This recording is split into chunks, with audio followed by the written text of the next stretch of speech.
Eu saúdo os irmãos com a graça e a paz do Senhor Jesus Cristo. Bom dia.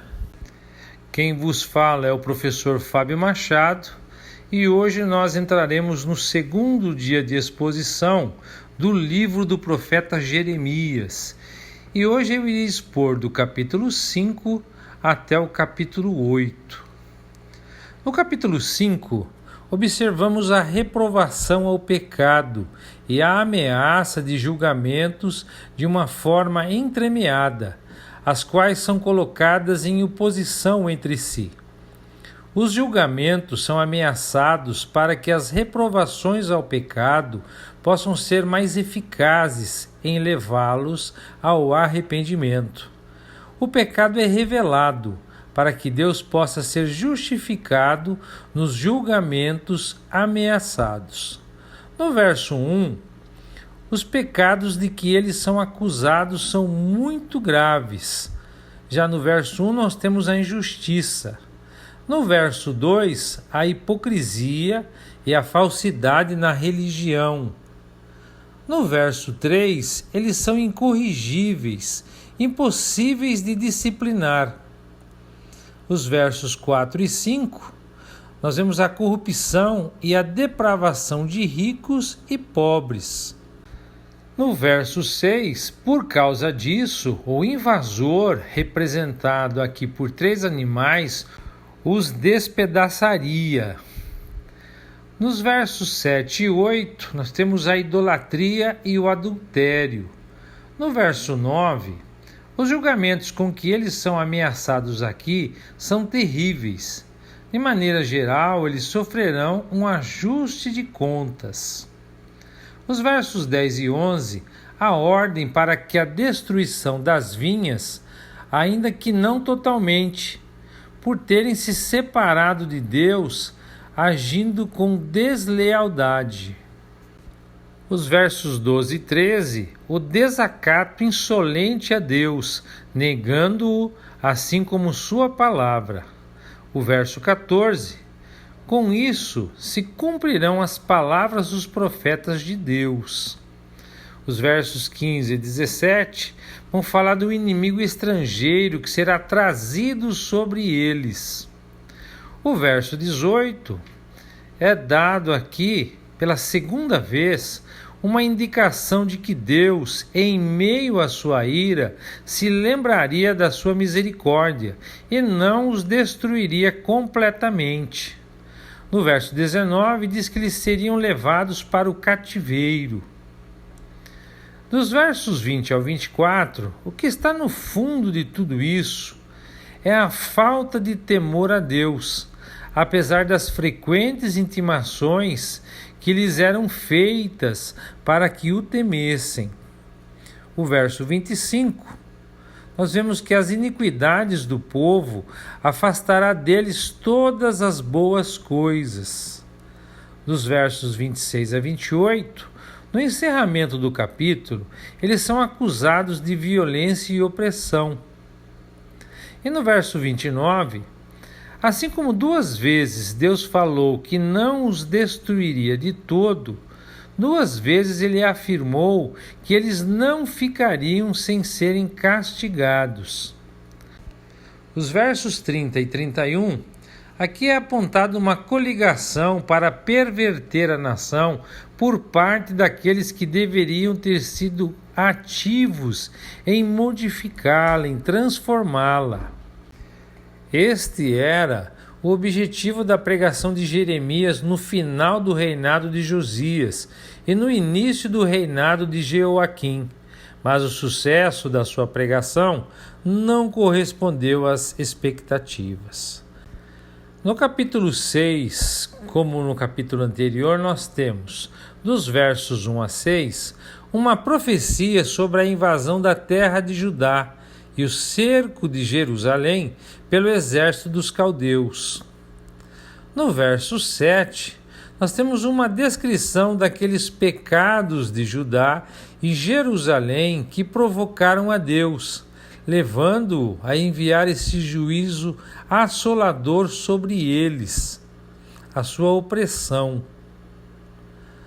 Os versos 8 16 e 17, nós vamos ter um bom conselho que lhes é dado em meio a tudo isso, mas que foi em vão. No verso 9, os invasores despojariam a nação completamente, assim como é feito na colheita das uvas. Nos versos 10 a 12, o completo desprezo do povo à palavra de Deus. No verso 13, nós vemos o seu materialismo. No verso 14, a traição de seus profetas. E no 15, o seu atrevimento no pecado. Nos versos 16 e 17, nós temos a proposta de andar no bom caminho e a ter descanso, que foi negada pelo povo, assim como a possibilidade de ouvir os atalaias. Eles afirmam: não ouviremos. No verso 18 a 19, nós vemos a obstinação contra as repreensões. E no verso 20, que isso tornavam seus sacrifícios inaceitáveis a Deus. No verso 21, e pelos quais ele os entregou à destruição. Nos versos 22 a 26, nós vemos que o inimigo é poderoso e cruel, sem misericórdia, trazendo terror que dominaria a todos nessa ocasião. No verso 27, mas ele o pôs à prova, examinando-os antes.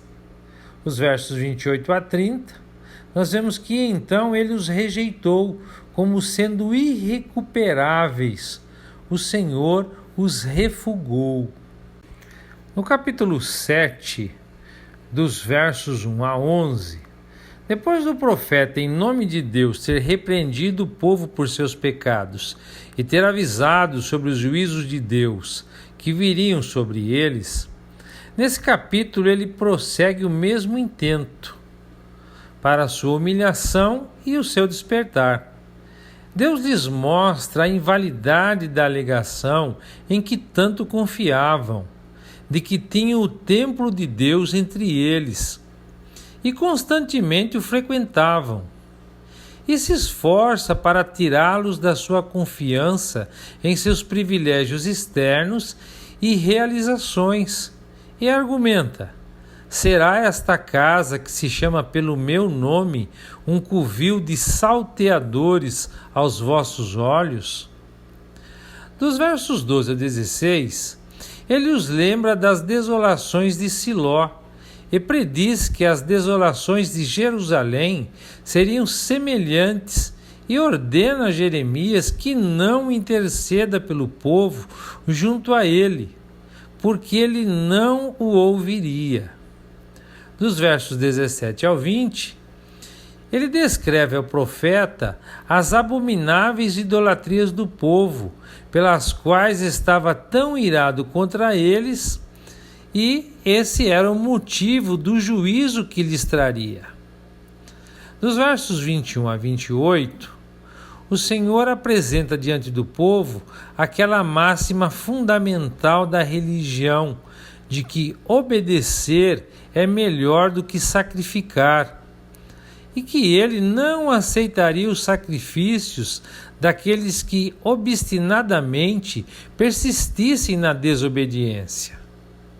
Dos versos 29 a 34, o Senhor diz que rejeitou e desamparou aquele povo, porque eles sacrificaram seus filhos e filhas no vale de Inom, queimando-os. O vale mudaria de nome, chamando-se Vale da Matança. Os cadáveres seriam enterrados ali por não haver outro lugar para enterrá-los, e que esses cadáveres serviriam de pasto para os animais sem haver quem os espantasse. E conclui dizendo que cessaria toda a alegria, porque a terra se tornaria desolada. No capítulo 8, o profeta prossegue engrandecendo e justificando a destruição que Deus traria sobre seu povo, para mostrar o quanto ela seria lamentável e ainda assim justa. Dos versos 1 a 3, ele descreve os juízos que viriam como sendo tão terríveis que a morte, apesar de ser algo muito temido, seria algo muito desejado. Dos versos 4 a 12, ele agrava a infeliz tolice e voluntariedade desse povo se apostatando continuamente e não se arrependendo, como sendo um motivo que lhes tinha trazido tamanha destruição. Nos versos 13 a 17, o Senhor diz que os consumiria de todo, não havendo colheitas, e descreve a grande confusão e consternação em que se encontraria toda a terra.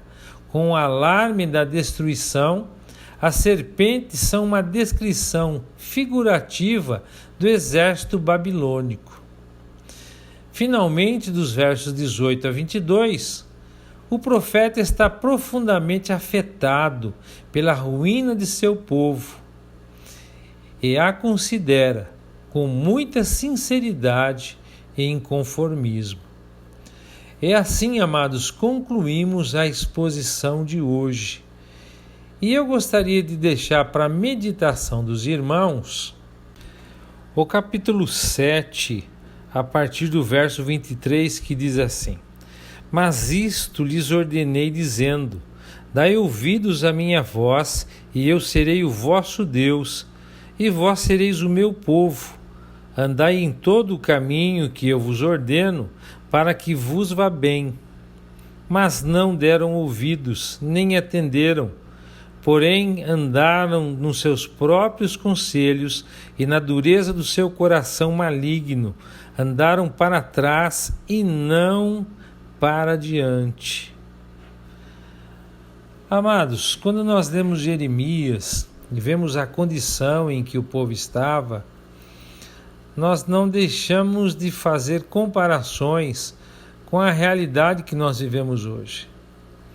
E eu gostaria de não falar de pessoas que não conhecem a Deus, mas de homens e mulheres que conhecem a Deus, que gostam de se identificar como cristãos, mas que estão tão distantes, tanto do conhecimento como da obediência da palavra de Deus.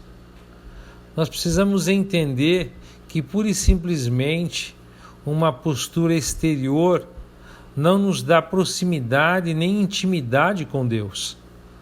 Nós precisamos entender que na nossa vida cristã, na nossa carreira, nós precisamos permitir e desejar que a palavra de Deus faça diferença em nossas vidas, que nos tornemos mais justos, que nos tornemos mais flexíveis, maleáveis, para nos distanciarmos daquilo que não agrada a Deus e que, infelizmente, habita no nosso corpo pecaminoso. Nós precisamos permitir e desejar que Deus opere em nós, tanto querer como realizar, tendo o desejo sempre de nos aproximarmos do nosso Deus, de nos tornarmos mais parecidos com Jesus. Essa é a nossa meta, até que Cristo seja formado em nós. Amados, Deus os abençoe, um bom dia de reflexões e até amanhã, se Deus quiser.